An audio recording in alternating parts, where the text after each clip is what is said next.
This is how it happens. 1 minute, you're just another awkward second grader.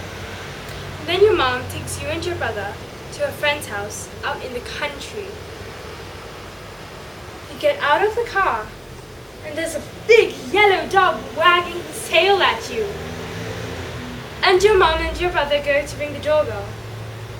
And you get down on your knees in front of this friendly dog, and you're petting him. And then suddenly, he snaps his jaws. Ow!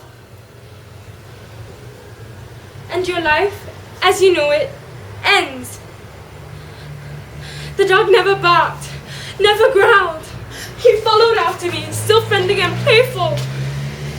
Blood pouring from the holes in my face. And he's looking at me, wagging his tail. My mother grabbed my jacket from the car and told me to hold it tight against my face. I was crying. I was so panicked, I felt like I was choking.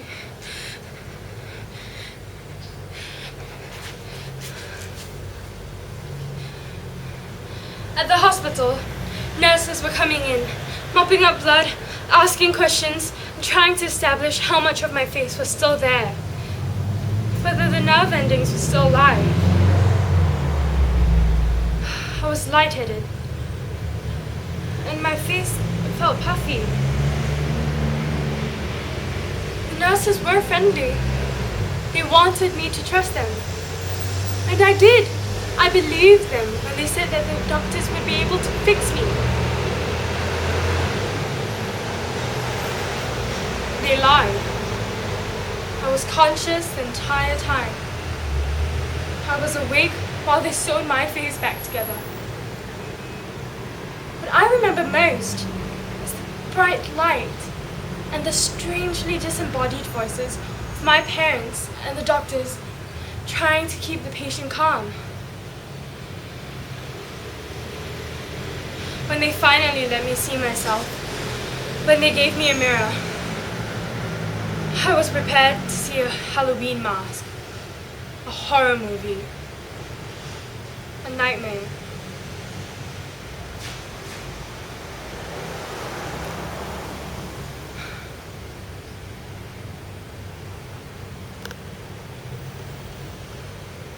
But the blood had been cleared away.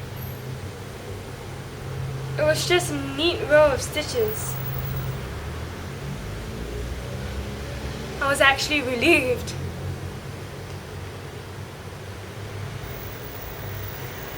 But then I went back to school, and the real trauma began.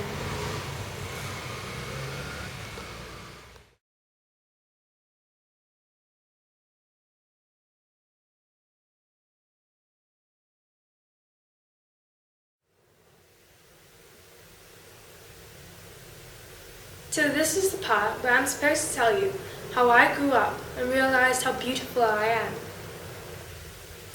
You probably thought everything would work out for me. You were probably expecting for someone to fall in love with me. You were expecting for the ugly duckling to grow up and become a beautiful swan, and so forth.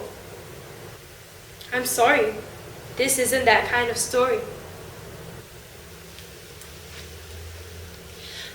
I will say this, I am so full of love. There is so much love in me, just waiting for someone who will accept it. And that person, if they ever show up, will be a miracle to me. If someone I love can love me back the way I've always wanted to be loved, I will value them the way only an ugly girl can.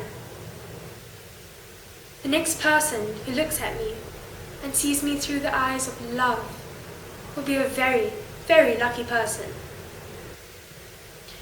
I have so much to offer. I have so much to give. And I'll be waiting.